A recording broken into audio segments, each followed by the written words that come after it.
नमस्कार, मैं हूं शिवानी पांडे और आप देख रहे हैं 4 पीएम। क्या ममता बनर्जी को बहुमत मिलते ही चुनाव आयोग ने काउंटिंग रोक दी? आखिर क्यों काउंटिंग सेंटर पर ममता के साथ मारपीट हुई और सीसीटीवी अचानक से बंद हो गया?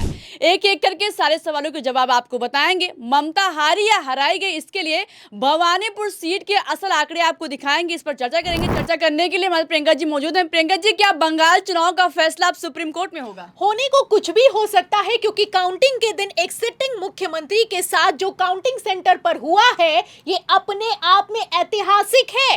मतलब टीएमसी के एजेंट्स नहीं, बल्कि मुख्यमंत्री के साथ जब काउंटिंग सेंटर पर हाथापाई की नौबत आ जाए और अचानक से सीसीटीवी बंद हो जाए, तो आप समझ सकती हैं शिवानी कि कुछ दाल में काला नहीं, बल्कि पूरी की पूरी दाल ही काली है। खबरों की माने तो जब तक भवानीपुर सीट पर शुभेंदु अधिकारी ममता बनर्जी से आगे चल रहे थे, तब तक तो लगातार अनाउंसमेंट हुई और चुनाव आयोग की वेबसाइट पर रिजल्ट को अपडेट किया गया। लेकिन जैसे ही ममता बनर्जी ने शुभेंदु अधिकारी को पछाड़ दिया, उसके बाद से काउंटिंग ही रोक दी गई। और ये कोई हवाई बात नहीं है। भवानीपुर सीट पर कितना बड़ा खेला हुआ है, इसको लेकर तो बकायदा खबरें भी निकलकर सामने आई हैं। और खबरों की माने तो लगभग 45 मिनट से लेकर 1 घंटे तक भवानीपुर सीट पर काउंटिंग को रोका गया।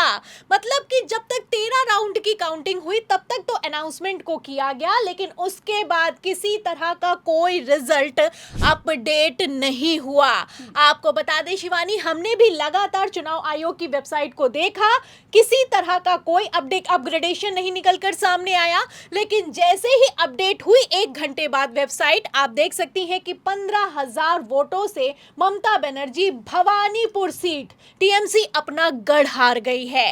ये अपने आप में कोई छोटा मोटा नतीजा नहीं है। मतलब कि जिस बंगाल में ममता बनर्जी का सिक्का चलता है, जिस बंगाल में भारतीय जनता पार्टी का जनाधार नहीं मौजूद है, वहां की मुख्यमंत्री अपने गढ़ में हार गई है। खबरें निकलकर सामने आई हैं कि अपनी सीट तक नहीं बचा पाई मुख्यमंत्री ममता बनर्जी। तो इन खबरों की हेडिंग से आप अंदाजा लगा सकती हैं कि ममता बनर्जी को संन्यास, राजनीतिक रूप से संन्यास दिलवाने के लिए कैसे गृह मंत्री अमित शाह ने साम दाम दंड भेद पूरी ताकत लगा दी।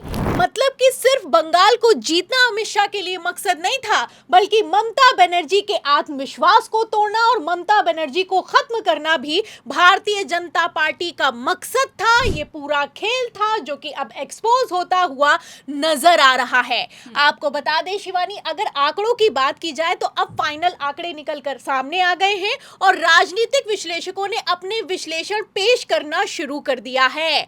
आप आंकड़ों में साफ साफ देख सकती हैं कि अगर 2021 के विधानसभा चुनावों की बात की जाए तो टीएमसी को 48% वोट शेयर मिला और सीटें मिली 215। वहीं भारतीय जनता पार्टी को लगभग 37% वोट शेयर मिला और सीटें मिली 77। इसमें साफ दिखाई दे रहा है कि दोनों के बीच 2021 के विधानसभा चुनावों में जीत और हार का अंतर लगभग 60 लाख का है। वहीं 2026 की अगर बात की जाए तो आप देख सकती हैं कि खेला कितना तगड़ा हुआ है। बंगाल में एसआईआर होने के बाद साफ दिखाई दे रहा है कि किस तरीके से भारतीय जनता पार्टी को महज 45% के आसपास वोट शेयर मिला, लेकिन सीटें मिल गईं 206। वहीं टीएमसी की बात की जाए तो टीएमसी को 40% वोट शेयर मिला, लेकिन यहां पर सीटें रह गईं 81। मतलब 4% के, लगभग 4% के अंतर से आप देख सकती हैं कि 125 सीटों का अंतर आ गया है। पिछली बार आप देख सकती हैं कि किस तरीके से 60 लाख का वोटिंग का अंतर था और इस बार लगभग 32 लाख वोटों का अंतर है। ऐसे में आप समझ सकती हैं कि बंगाल के चुनावों में सिर्फ एसआईआर नहीं, बल्कि जो वोट काटे गए हैं, जिन्होंने अपील की है, जिनके फॉर्म पेंडिंग पड़े हैं, उन्होंने भी, उनके वोट जो नहीं काउंट हो पाए हैं, उन वोटों ने भी कैसे पूरे चुनावी गणित को और पूरे के पूरे चुनाव को पलट कर रख दिया है। आपको बता दें शिवानी, ऐसा पहली बार हुआ भारत के इतिहास में हमें कि जो वोटर लिस्ट है वो अधूरी पड़ी हुई है, लेकिन फिर भी वोटिंग हो गई। लगभग 27 लाख नाम काटे गए, जिसमें से लोगों ने अपील करते हुए कहा कि हम अभी जिंदा हैं, हमें वोटिंग का अधिकार मिलना चाहिए। लेकिन फिर भी 99% अपीलें पेंडिंग पड़ी रहीं और सिर्फ 136 वोटर्स को जोड़कर मतदान करवाया गया है। ये तो चुनाव आयोग का हाल हो चुका है और कोर्ट में जो हुआ है वो तो अपने आप में हैरान करने वाला है। आपको बता दें शिवानी, खबरों में आप देख सकती हैं कि लगभग 23 लाख लोगों ने दावा किया कोर्ट में जाकर कि हम अभी जिंदा हैं, हमें बंगाल में वोट करने का अधिकार नहीं मिला है। एक तरफ याचिका लगाई गई, दूसरी तरफ इस याचिका पर सुनवाई तक नहीं हो पाई, लेकिन फिर भी वोटिंग हो गई। सुप्रीम कोर्ट तक ने कह दिया कि आप वोटिंग कराइए, 23 लाख वोटर्स को बाद में देख लेंगे। तो आप समझ सकती हैं कि किस तरीके से पूरा सिस्टम तो एक तरफ काम ही कर रहा था, लेकिन वहीं दूसरी तरफ जो कोर्ट में हुआ वो अपने आप में बहुत ज्यादा हैरान करने वाला है, चौंकाने वाला है। आपको बता दें कि सुप्रीम कोर्ट ही कहता है कि अगर एक व्यक्ति का भी वोटिंग का अधिकार छीना जाता है तो ये लोकतंत्र के लिए खतरा है। सुप्रीम कोर्ट ही कहता है कि अगर हार और जीत का अंतर से ज्यादा वोटों को कैंसिल किया गया है तो चुनाव फिर से होने चाहिए। लेकिन फिर भी बंगाल में क्या चल रहा है और बंगाल की सुनवाई अगर सुप्रीम कोर्ट करता है तो क्या फैसला लेगा, ये देखना होगा। क्योंकि ममता बनर्जी जो बंगाल के चुनाव के नतीजे निकलकर सामने आए हैं उन्हें इतनी आसानी से स्वीकार नहीं करने वाली हैं।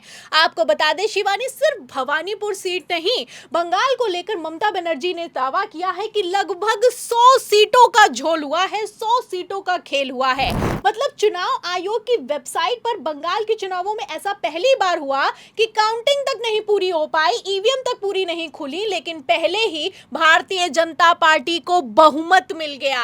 100 सीटों को लेकर दावा किया जा रहा है कि भयंकर खेला हुआ है।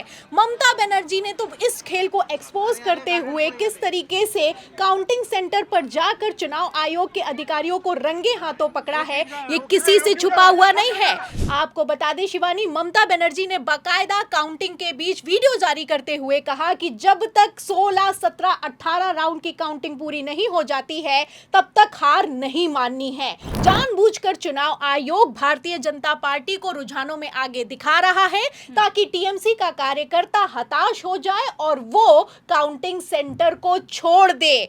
ममता बनर्जी ने अर्जेंट मैसेज जारी करते हुए कहा कि किसी भी कीमत पर टीएमसी का कार्यकर्ता काउंटिंग सेंटर को नहीं छोड़ेगा। इसी बीच जब भवानीपुर सीट पर टीएमसी के कार्यकर्ता को, टीएमसी के एजेंट को काउंटिंग के सेंटर से बाहर कर दिया गया तो ममता बनर्जी उस काउंटिंग सेंटर पर पहुंची और दंदनाती हुई अंदर घुस गई। फिर काउंटिंग सेंटर के अंदर जो ममता बनर्जी के साथ हुआ है, ऐसा तो कभी इतिहास में नहीं देखने को मिला है। मेरे को पिटाया, मेरे को लात मारा, सीसीटीवी ऑफ कर दिया, हमारा एक एजेंट को घुसने नहीं दिया। हमको भी, हम 5 मिनट के लिए घुसा था, मैंने रिक्वेस्ट किया था कि हमारा एजेंट को घुसने दीजिए। डीओ एश्योर्ड मी। तो सुना आपने, ममता बनर्जी का कहना है कि मैं 5 मिनट के लिए भवानीपुर सीट के काउंटिंग सेंटर में अंदर गई थी, लेकिन वहां पर उनके साथ हाथापाई हुई, सीसीटीवी को बंद कर दिया गया और टीएमसी के एजेंट को अंदर नहीं जाने दिया गया, काउंटिंग को रोक दिया गया। आपको बता दें, ममता बनर्जी ने एक तरफ जहां दावा किया है, वहीं दूसरी तरफ ममता बनर्जी ने लगातार शिकायतें भी की, लेकिन कोई सुनने वाला नहीं था।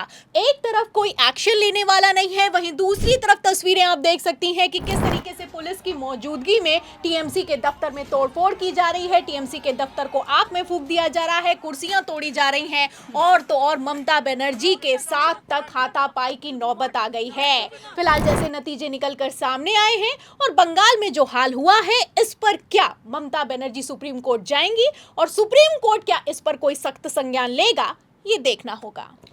तो एक अकेली ममता बनर्जी को हराने के लिए अमित शाह ने जैसे अपना सारा सिस्टम लगा दिया, ऐसे हालातों में क्या सुप्रीम कोर्ट ममता के साथ न्याय करेगा और क्या भवानीपुर सीट पर दोबारा से काउंटिंग होगी? इस सवाल के जवाब पर आपको क्या लगता है, अपनी राय बताइएगा। वीडियो को लाइक शेयर कीजिएगा, ज्वाइन कीजिएगा। देखते रहिए 4PM। नमस्कार।